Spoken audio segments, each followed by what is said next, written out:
Hello, my name is Marlene and I work for the ABLE National Resource Center as a subject matter expert.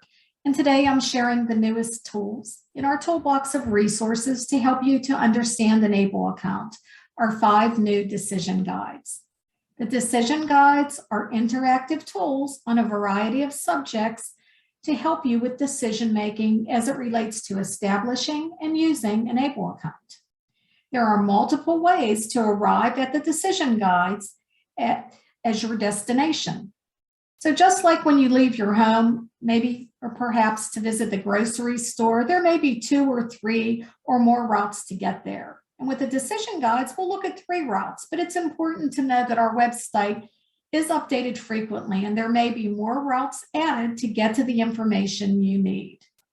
Now, when you arrive on our main page, shown on your screen, you'll see a variety of material we have available categorized to meet your needs.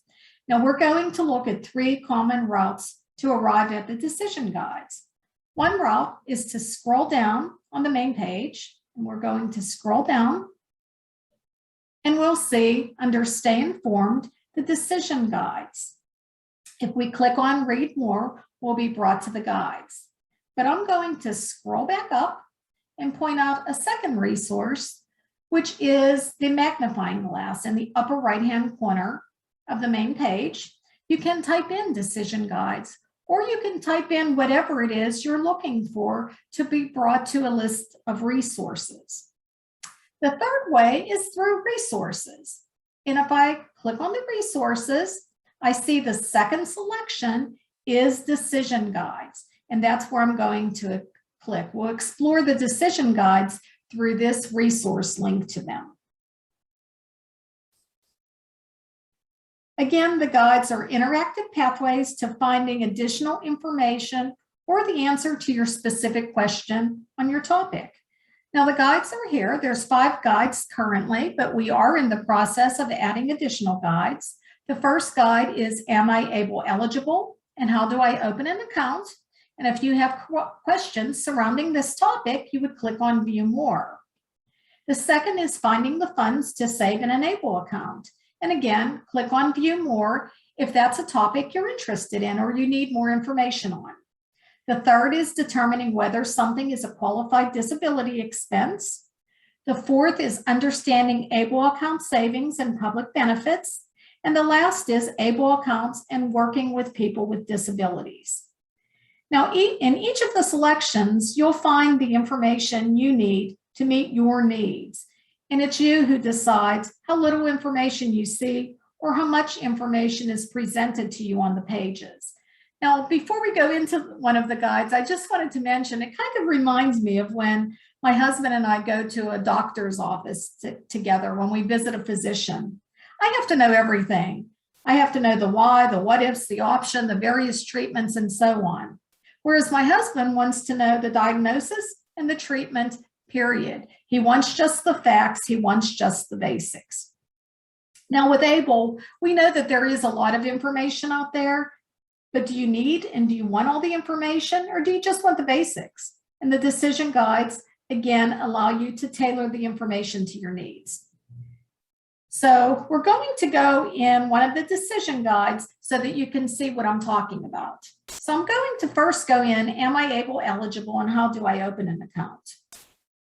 So I click on View More, and I immediately see a question which will determine whether or not I'm ABLE eligible. Is the individual blind, or does he or she have a disability that began before the age of 26? And you'll notice a plus sign at the end of this line. I call it an accordion file because it will expand depending upon whether or not I have questions about the question, or I want more information surrounding that particular question.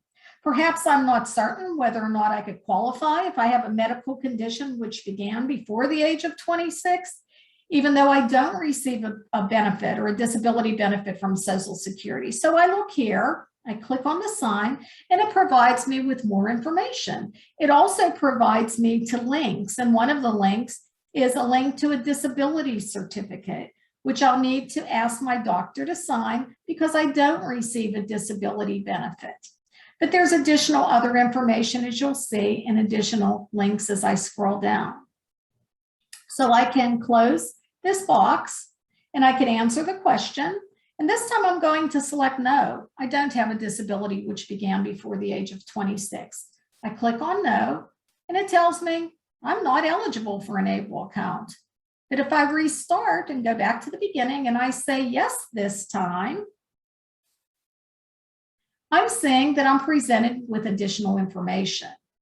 Provides me with selections including accessing material available on the ABLE National Resource Center website, and that would be information, resources, and so on. Or perhaps I need more information on choosing the right ABLE plan, and that will bring me to a 2-page document I can review when I'm choosing a plan. I'm closing out that selection again.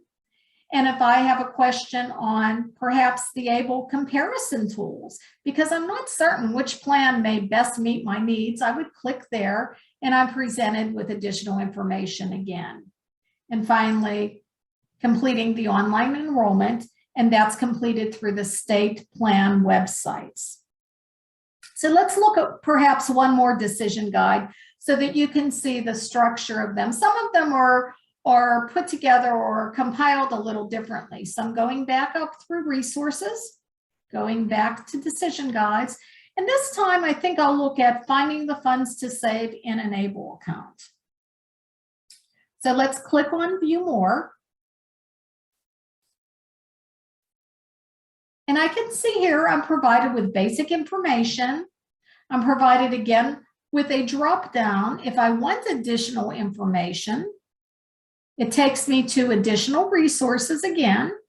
Most of the resources are on the ABLE National Resource Center website, but some will take you externally. For example, this one will take you to Social Security, to their website. So let's close this out and let's look at this. During these times, during the pandemic, folks may hesitate opening an ABLE account because they're not certain where they may find the funds to save in the account. And this guide actually presents multiple options. It provides options including the account owner working and earning money. So if I click on that, it's asking me if the account owner has earnings from a job or self-employment. And if I click yes, I'm presented with, again, additional information, additional accordion files, talking about benefits. If I restart, I can click on any number of these: ABLE account owners, tax refunds, lump sum payments from Social Security, contributions from family or friends, contributions from an employer, or even contributions from a special needs trust or a pooled trust. At the ABLE National Resource Center, we envision individuals with disabilities using our resources, including the decision guides, either alone or with the help of the Circle of Support. The ABLE decision guides can be used as standalone tools, or they could be used to build upon a knowledge base with some of the other resources. Take the time to explore our content-rich resources and learn how an ABLE account can benefit you as a person or benefit someone you know or you love who has a disability. It can change their life, helping to achieve a better life experience.